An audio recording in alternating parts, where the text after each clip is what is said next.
Plus de 5000 photos, plus de 800 visiteurs à ce jour. L'expo photo retraçant l'histoire d'hier et d'aujourd'hui d'Algrange, via notamment son tissu associatif, aura donc remporté un vif succès.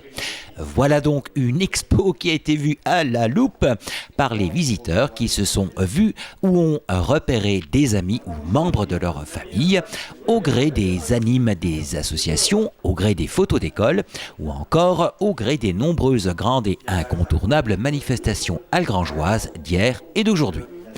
Organisée et mise sur pied par Carmen Noiret, adjointe chargée de la vie associative, grâce aux particuliers, grâce aux archives des associations et du monde culturel et sportif, au fur et à mesure, cette exposition de la vie d'Algrange s'est agrémentée de bon nombre de chapitres autres que associatifs, qui n'ont pas manqué d'intéresser le public, bien souvent acteur de la vie de la cité.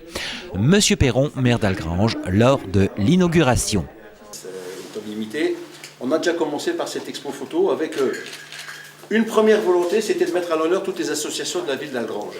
Et leur évolution, vous pouvez suivre à travers les photos, aussi bien les associations sportives que culturelles ou de loisirs, des photos qui datent peut-être parfois de leur création et pour arriver à la situation actuelle aujourd'hui.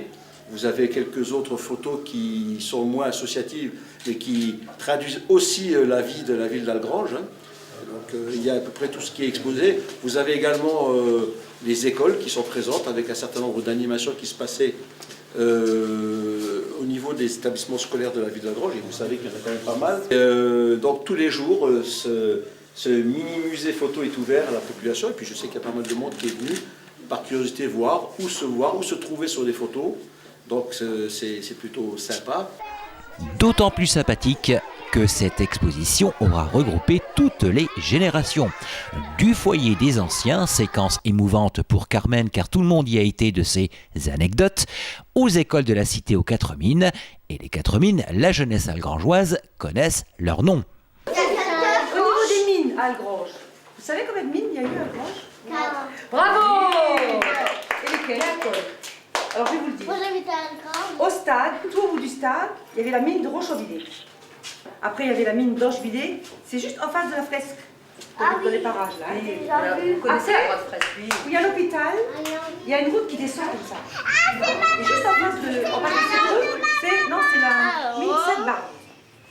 Et la dernière, c'est la mine Bourbac qui se trouve carrément au bout, la rue des Américains. Madame Prautine de l'école maternelle de la Lorraine, comme dans d'autres écoles d'ailleurs, aura profité de l'occasion pour faire travailler les élèves sur une fresque chronologique et faire se situer les élèves par rapport à elle.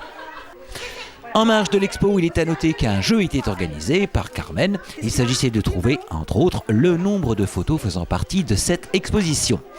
Pour rester sur les écoles, toutes nos chères petites têtes blondes auront reçu ballons, toupies et petites collations. Petites collations, tout comme nos anciens du foyer du reste.